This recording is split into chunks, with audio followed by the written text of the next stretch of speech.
Les prisons du monde entier abritent des individus dangereux, capables d'actes impitoyables et inimaginables.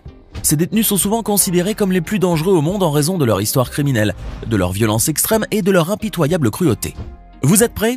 Entrons donc dans l'univers sombre et effrayant des prisonniers les plus dangereux du monde. Avant de commencer, place à la question du jour liée au thème de la vidéo. Quel tueur en série américain a été surnommé le clown tueur en raison de son travail de clown pour les fêtes d'enfants? A. Ted Bundy. B. John Wayne Gacy. C. Jeffrey Dahmer. L'histoire de Jason Barnum est celle d'un criminel effrayant, dont la vie a été marquée par la violence, les addictions et les échecs.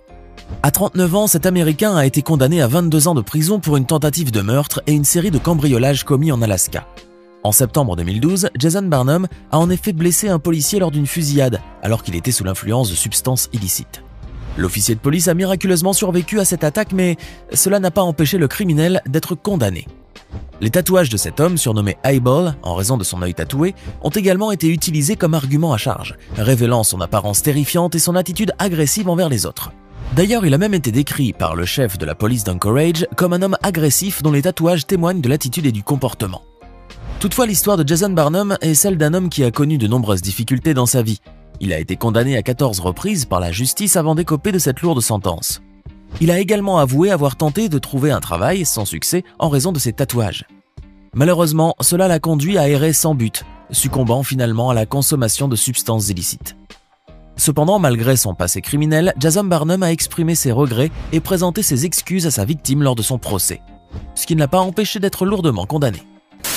Joseph DeAngelo, plus connu sous le nom de Golden State Killer, était un ancien officier de police américain qui a terrorisé la Californie dans les années 1970 et 1980. Ce tueur en série a commis une série de meurtres et de cambriolages dans tout l'État avant de disparaître mystérieusement pendant des années. Pendant près de 4 décennies, les enquêteurs ont été incapables de trouver le coupable malgré plusieurs indices et pistes. De nombreux surnoms ont alors été attribués à ce tueur impitoyable, notamment le Original Night Stalker, ou en français le premier harceleur nocturne. Finalement, ce n'est qu'en 2018 que les enquêteurs identifient Joseph DeAngelo comme étant le fameux Golden State Killer grâce à une recherche ADN de parentèle. Sans surprise, l'arrestation de Joseph DeAngelo a été d'un grand soulagement pour les habitants de Californie, qui avaient longtemps craint que le tueur ne frappe à nouveau. Et ce n'est pas à tort. Les détails de ces crimes ont choqué l'Amérique entière. Il aurait commis 13 meurtres et environ 120 cambriolages entre 1976 et 1986. Les victimes étaient souvent des femmes seules ou des couples qu'il surprenait dans leur sommeil avant de les attaquer. Il est même allé jusqu'à commettre des actes de violence intime et intrusive sur des mineurs âgés de seulement 13 ans. Bien évidemment, après avoir été inculpé, le septuagénaire a plaidé coupable pour 13 meurtres et autres délits, mais a évité la peine de mort grâce à un accord avec le procureur. Au lieu de cela, il a été condamné à 11 peines de prison à perpétuité consécutive sans possibilité de remise de peine. Malgré cela, Joseph DeAngelo reste sans le moindre doute un symbole de la cruauté et de l'horreur qui peuvent être infligées par les tueurs en série. En Grande-Bretagne, Charles Bronson n'est pas un criminel comme les autres. Ce dernier a même acquis le surnom de prisonnier le plus violent du pays. Mais qui est cet homme qui suscite tant de crainte en Angleterre? Découvrons ensemble son histoire. Charles Bronson a connu une jeunesse difficile. Après une adolescence tumultueuse, il est condamné à 7 ans de prison pour vol à main armée en 1974. C'est à partir de ce moment que sa réputation de détenu dangereux va commencer à se forger. En effet, durant ces années de détention, il a multiplié les infractions carcérales, allant des coups et blessures à la séquestration en passant par le chantage et les menaces de mort. Au fil des années, Charles Bronson va accumuler les peines de prison et sa libération deviendra de plus en plus improbable. Il a même été condamné à la réclusion criminelle à perpétuité en 2000 pour une prise d'otage après avoir déjà passé plus de 20 ans derrière les barreaux. Pourtant, malgré cette image de criminel impitoyable, Charles Bronson n'a jamais commis de meurtre. Mais sa violence et son agressivité en font un détenu très difficile à gérer pour les autorités carcérales. Et c'est sans doute pour cette raison que son cas a suscité autant d'intérêt auprès du grand public. Aujourd'hui, après presque 50 ans passés derrière les barreaux, Charles Bronson pourrait enfin être libéré. Cette perspective suscite des inquiétudes auprès de certaines personnes qui redoutent qu'il ne recommence ses actes de violence. Mais pour son fils George Bambi, il est temps que son père retrouve la liberté. Il a même lancé une collecte de fonds pour financer l'achat d'une caravane où son père pourrait s'installer en paix. Alors, doit-on s'inquiéter de la libération de Charles Bronson? Michael Campbell, la terreur des enfants, est connu pour ses actions criminelles et brutales. Âgé de 46 ans, il est actuellement en détention dans une prison du Missouri où il attend son jugement. Évoquons l'histoire sordide de cet homme et de ses actions déplorables. Campbell est un malfaiteur qui a été condamné à plusieurs reprises pour des crimes sexuels. En 1995, il a été accusé d'avoir tenté de commettre des actes de violence intime et intrusive sur une jeune fille de 14 ans à Denver, au Colorado. À l'époque, il avait seulement 20 ans et a été reconnu coupable de tentative d'agression sexuelle au premier degré. En tant que délinquant sexuel enregistré, il est alors contraint de rester à l'écart des zones où les enfants pourraient jouer. Cependant, en 2011, il a été arrêté pour être allé à moins de 150 mètres d'une aire de jeu pour enfants. Heureusement, il a été arrêté. Cette infraction lui a valu une peine d'emprisonnement supplémentaire. En juillet 2018, Campbell a été impliqué dans un incident où il a frappé un homme à plusieurs reprises. Et devinez pourquoi? Parce que la victime n'a pas tiré la chasse d'eau après avoir utilisé les toilettes. Mais Campbell n'a pas appris de ses erreurs passées. Récemment, il a de nouveau commis d'autres délits. Cet homme au tatouage effrayant est donc indéniablement une menace pour la société, en particulier pour les enfants. Allons encore plus loin dans l'horreur. Tsutomu Miyazaki, également connu sous le nom de tueur Otako, est un tueur en série japonais qui a choqué le monde par la brutalité de ses crimes. Né en 1962, il a assassiné 4 fillettes âgées de 4 à 7 ans entre 1988 et 1989 avant de commettre des actes de nécrophilie et de cannibalisme sur leurs cadavres. Miyazaki avait une fascination morbide pour les mangas, les animés et les films d'horreur, gore et slasher. Lorsque la police a perquisitionné chez lui, ils ont découvert d'innombrables preuves, y compris des photos de ses victimes. Quelque temps plus tard, son procès a commencé. Durant cette période, il a alors été diagnostiqué comme souffrant de schizophrénie aggravée.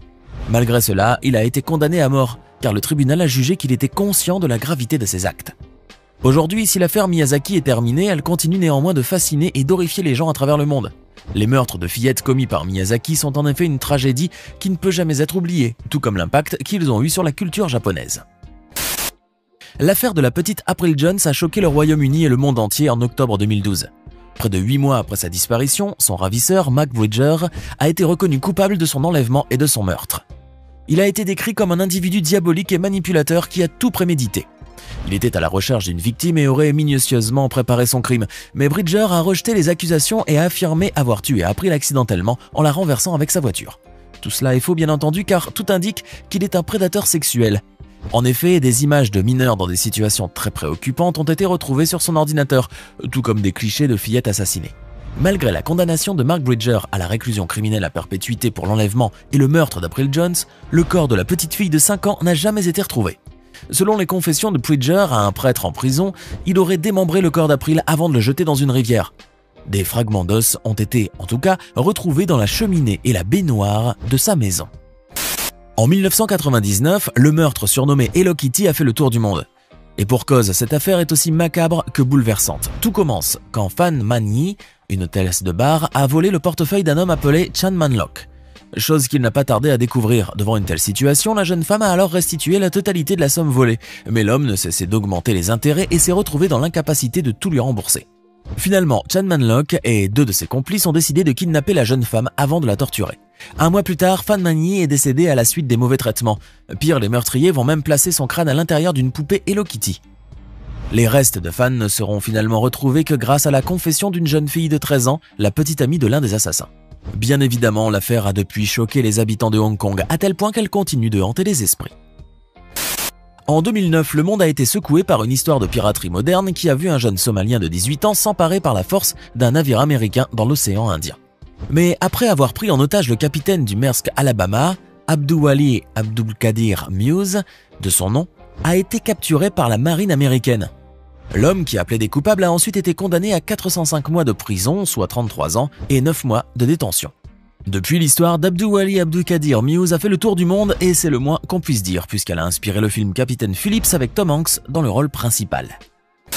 Christian Fernandez est un garçon originaire de Floride qui, à l'âge de 13 ans, a été accusé d'avoir commis un meurtre au premier degré sur son demi-frère de 2 ans et d'avoir abusé sexuellement de son demi-frère de 5 ans.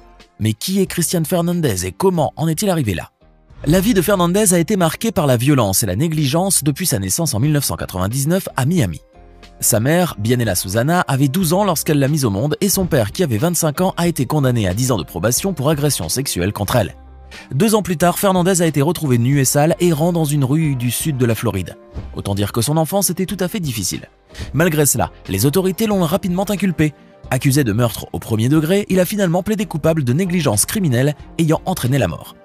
Ce qui lui a valu de passer plusieurs années derrière les barreaux. Néanmoins, le jeune garçon a pu être libéré à l'âge de 19 ans après avoir purgé sa peine.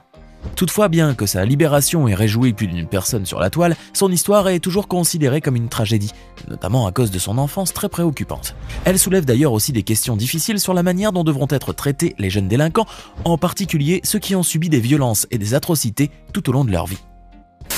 Avez-vous trouvé la bonne réponse? Oui, c'est la réponse B, John Wayne Gacy. Bravo à vous!